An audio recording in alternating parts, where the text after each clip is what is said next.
Boys, welcome back. This is a bit of a deep dive. We're doing players/rookies to watch in 2020-25.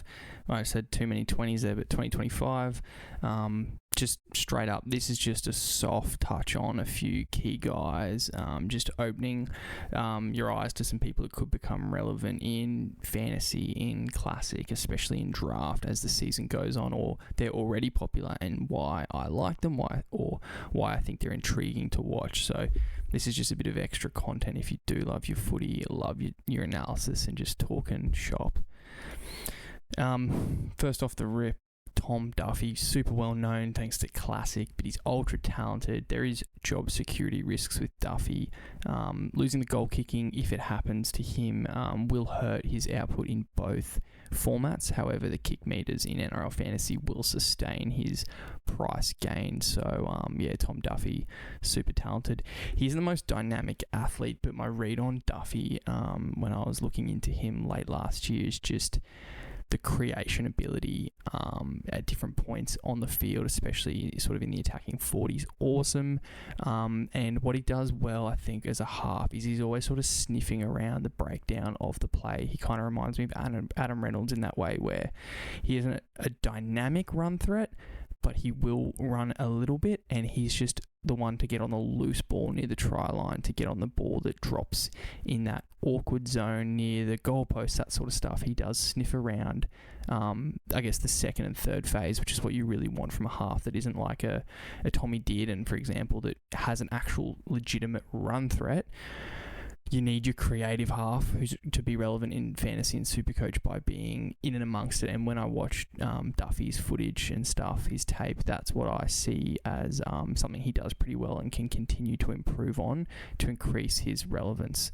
From a draft perspective, the Cowboys have like a above average finals run at the back end of the year. So they go Eels into Knights into Tigers, and they finish on the Broncos for round 26. So Duffy is a guy that if he goes well and he is sitting on waivers, for example, or you already got him, he is potentially worth a hold on that basis. But as a rookie, a lot can happen. Sometimes just the fatigue as the season drags on can bring him down. But that's the Tom Duffy discussion there.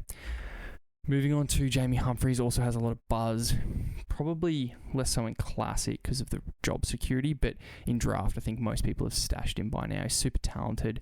He can play really well at half, where he brings a level of robustness as a half. Like, he didn't miss a tackle in his first game. His kicking was actually super on point. Did not really know he had that in his bag. I don't mean the goal kick, I mean the in-game kicking. But then as a hooker, he can run a bit more and get through more work. So yeah, pretty talented guy. But his job security is at risk there with Lewis Dodd and Wayno maybe wanting to give the young British guy a second crack at the job that was his until the suspension. And because Humphries is more versatile than Dodd, that could end up hurting him. So he's not a guy you want to put too much stock into until we know more. The goal kicking upside's awesome, and he's just an incredible sort of athlete in terms of he looks pretty durable, and he's like got that center of gravity with that speed. So sorry, he's not super fast, but he does have that like combination of this like low build with that muscle that we see in some guys like Cam Murray and Brian Tyle and stuff. So yeah, should pan out pretty well from a SuperCoach perspective if he does lock down the 7 role full time. Tamale, same thing. The Classic buzz is crazy. It's all over. Talented ball runner. Job security risks just with Hopewade, but I think he did enough. Team offense limitations. There's going to be weeks in a row potentially where the Raiders just don't create enough. However, their brand looked a bit different in Vegas. There was a lot of like footwork, a lot of like second phase, a lot of speed through the ruck. So we could be entering a new era of Raiders football. I wouldn't overvalue that statement from myself, but it is something worth noting. They did play a different brand in Vegas, but this guy's just a beast. He's that tackle breaking mold we love in fantasy and SuperCoach. He's verging on must-stash. I think if you've got the space, you just need to stash him and just see what happens, because he could pump out 60s every week with upside. So definitely a guy to grab in all formats. Now, Tane Tuapiki, he's well known at this point. He's a talented ball runner. Has role clarity risks where he's a wing now. He could go to the bench when DWZ comes back here. He could go to fullback. So there is that upside related to his like talent and athleticism, and he is a viable stash. But there is risks, and the Warriors looked pretty grim in Vegas. So just what the upside is, I don't know. But the dual position in SuperCoach is super helpful. Sorry, you would have just heard a door slam due to the hurricane. So apologies for that one. Fainu, he's well known and owned in most formats for draft, but he's talented and physically gifted. I think you should keep an eye on how he develops for next year specifically. If he takes enough steps this year, then he's a guy for a boom candidacy next year. His upside is unknown. We don't know what he could achieve. Another more banging downstairs, apologies, hurricane life. Team offense limitations, he's a viable stash / buy low even. And as I said, I've got him black book marked for 2026. I think you should do the same. Paddy, classic buzz in monitoring. He's got classic buzz, which we're monitoring because if he gets the minutes, he should produce. But Starling looked pretty good, so not sure if this year is the year. So you can see I've got him black book mark for next year and the year after, even when he may get a full-time gig somewhere and really shred. He's talented, but he's in that role logjam. His upside we don't really know yet, and there is potential limitations around his coach ever giving him enough minutes. So just a guy to watch when you do pull up a Raiders game. Keep your eye on when he's on the field. Sorry, I forgot my notes on this fella. Yeah, Kit Lowry, he, he's moving into the full 30 this year at the Tigers, and he has had a taste last year. Did like what I saw in the brief minutes I've seen in his tape from the lower grades.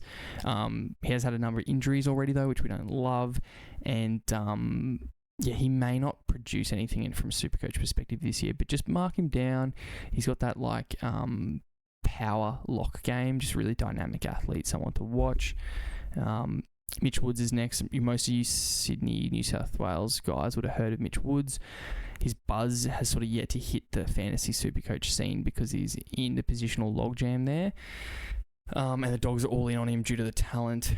The upside is unknown as well. We don't really know what his play style will convey to from a SuperCoach or fantasy perspective, and the team isn't really a high-scoring, high-powered offense, but you've got to mark him down for 26, 27. He's more speculative, but if for any reason Sexton gets off to a bad start this year, which could very well happen because Sexton is by no means a proven, Toby Sexton is by no means a proven NRL player. He's done enough, but he's not proven. So just depending how the season goes, Woods could get blooded late and be interesting. But I will mention the Dogs do not have a great finals run in most SuperCoach draft formats or whatever, where they play the Storm in round 25 and the Panthers in 26, so just keep an eye on that for Mitch Woods. If you're going to plug him in, he could struggle back end for whatever reason. So there's sort of those three, Woods, Lily and Paddy. They're sort of more intriguing, whereas the first four are like must-watch guys just to keep an eye on and learn a bit about for future years in draft. Now, in your really deep leagues, we've got Volkman. He does have a bit more class than you would notice from his footage and his tape so far, and he's a bit of like a post-hype sleeper. We've moved on from him in a big way, but just with Moses' injury, if the Eels start throwing caution to the wind and whatnot, he could be resurrected, and his footwork and bit of close-to-line ball playing could come to shine. I don't know what his upside is. I don't know how secure he is in that role either. It's a bit risky, but he's a speculative stash in super deep 14 leagues. And yeah, just got to monitor the Moses injury. Last super deep league guy is Loco Junior Pacifica Tonga. This guy may not play at all, but if he ever does get some bench minutes, just take a good look at his play style and mark him in your black book. I think he could be a future star. He's like 120 kilograms and has epic footwork. So just a physical specimen with that like a destructive running style that we do like to see potentially, but he's one for 2026 plus beyond in the black book. But yeah, anyway, hope you enjoyed this little run through some of these guys to watch. A little bit of a different style of content. Just want to get this one up there and potentially help you out in your deep leagues or in your scouting and your footy enjoyment. So yeah, let me know in the comments what you think of this one if you enjoyed it, and any likes, comments appreciated. We'll talk soon.